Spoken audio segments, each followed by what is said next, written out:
Hey everybody, Jonathan here. I've got a question from K, the letter K. How do you talk to a gatekeeper when they get in touch? More specifically, when they don't/can't answer your why questions and are tasked with only finding a price. All right, classic question. So big picture, if they can't answer the why questions, you can't get you can't get the information you need to write a proposal, value price proposal. The best you can do is get a list of things that they were told they need someone to do, give them an hourly rate, give them some sort of price. It's going to be very relatively low, I would say, in general.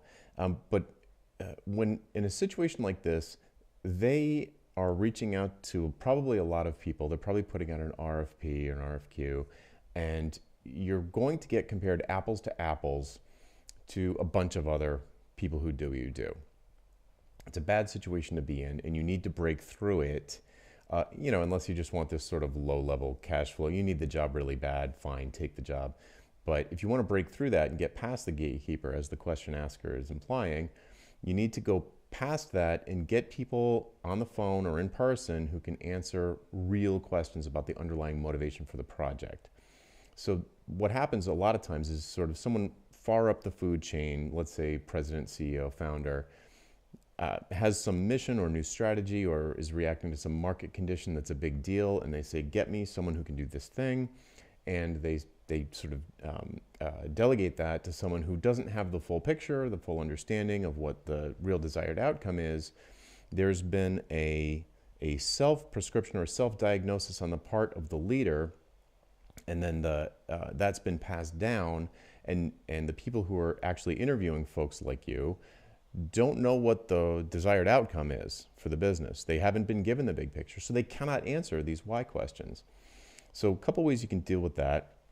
First, you need to decide if you're willing to walk away from the job if you can't get past the gatekeeper. That's big. Next thing is you need to insist that they answer the questions, or they get someone to answer the questions before you will write a proposal.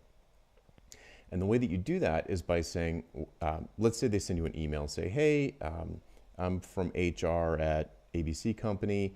We need someone who can do copywriting for us. What's your hourly rate?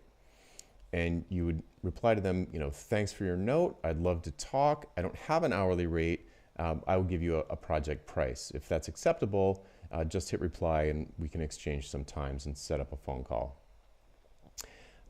Assuming that you get past that hurdle and you do get on the phone with, or assuming that you get past that hurdle and they do reply, you can send back to them maybe a half a dozen questions, maybe 4, 5, 6 questions that you need to know the answer to. The types of things, sort of big picture things that you would want to ask in a meeting with the true stakeholder, the economic buyer, and start to set the tone that there are going to be questions asked on this phone call that the gatekeeper is not qualified to answer. You might not even know if you're dealing with a gatekeeper, but you send these questions that a gatekeeper wouldn't be able to answer, and that can start a chain of communication where they say, well, I don't know the answer to that. Can we just talk? And then you'd say, well, no, there'd be no point in us talking. I'd just be wasting your time. If we can't get answers to these questions, we're not a good fit.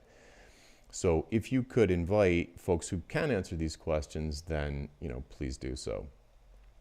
Another way you can get a little bit more aggressive with this kind of an approach is to say, if we don't get these questions answered, it increases the likelihood that the project will fail, which is true.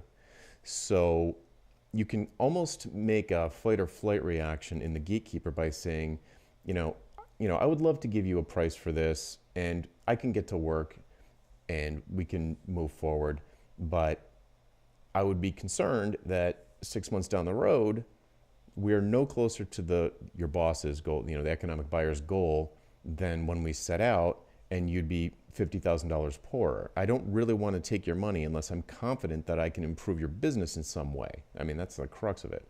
If I can't improve your business by more than you're investing with me, I don't even want the job. I want to deliver 100% customer satisfaction.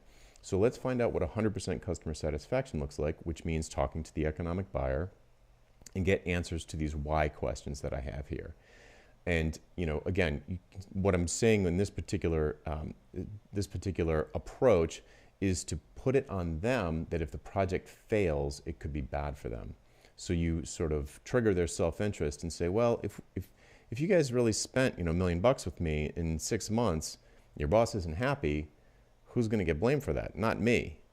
So you can, I don't typically do this personally, but it is an approach to sort of trigger a fear response in the person who doesn't have the right answers and saying, well, I don't want you to get blamed for this if it goes wrong. So let's talk to the person who is ultimately going to decide whether or not it was a success and have a conversation there.